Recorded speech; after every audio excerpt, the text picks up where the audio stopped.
Hello and welcome back to another of my YouTube video. Today I am back in the ACL here, the 126.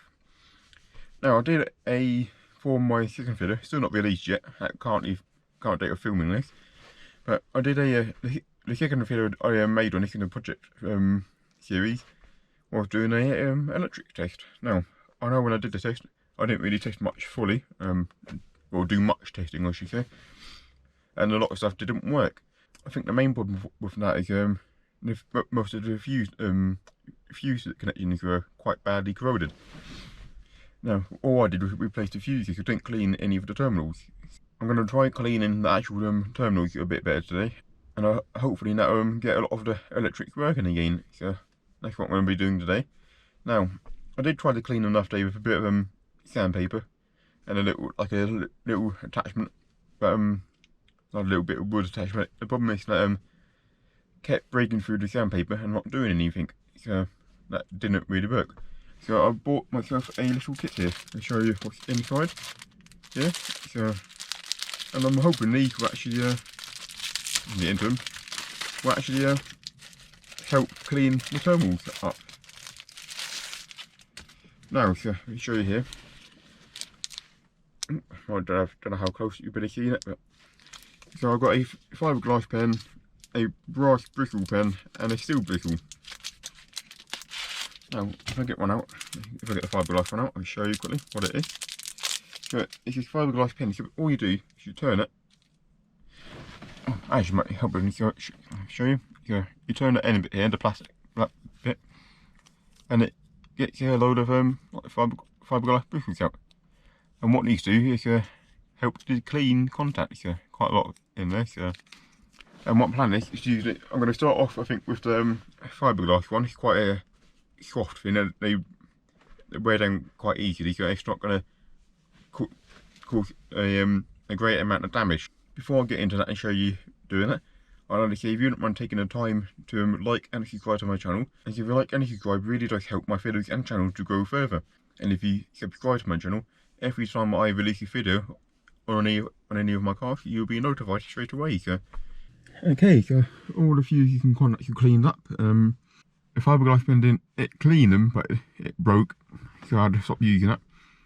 The steel brush and the brass brush, the strands are too thin, and in the end it didn't do anything except from warp. So I'd save you money and not doing that, and find a different method.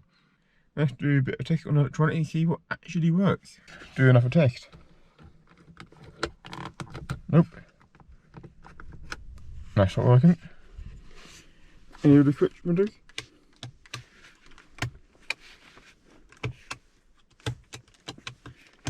Nope. It might be a relay for them not working.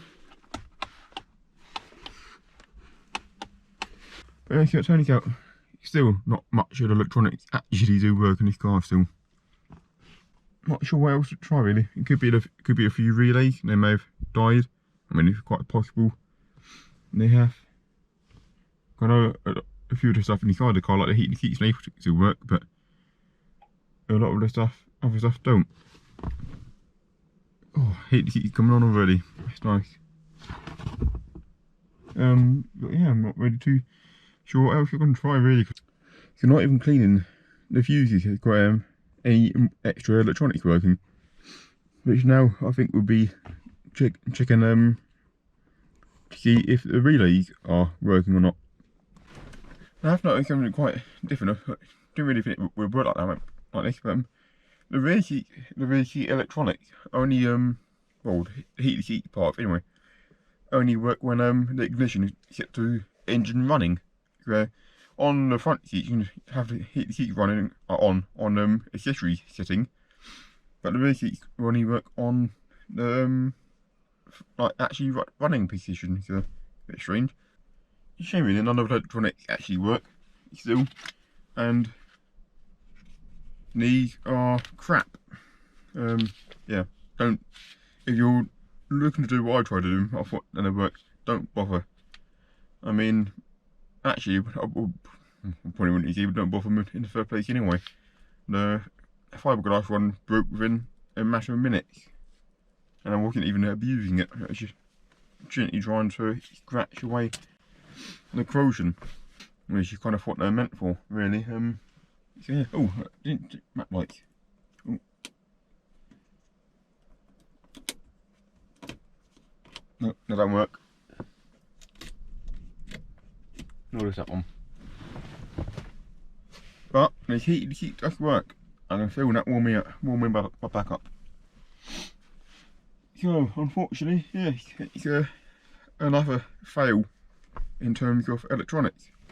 I think the reason why the heated seats still work is the relays for the heated seats are inside the car, not actually inside. It can have been protected from the weather discourtesy, whereas the majority of all the other relays are external under the engine bay, and they've been out working with weather for 12 years. So I do think it may be a case of replacing all the relays under the bonnet, and I think that may get the electronics to work again. If you haven't already, please subscribe to my channel and like the video. If you like and subscribe, helps to see my channel to grow, and obviously it keeps you updated of any future updates or any future videos that come out. So once again, it's been On the Drive, and I'll see you in the next video.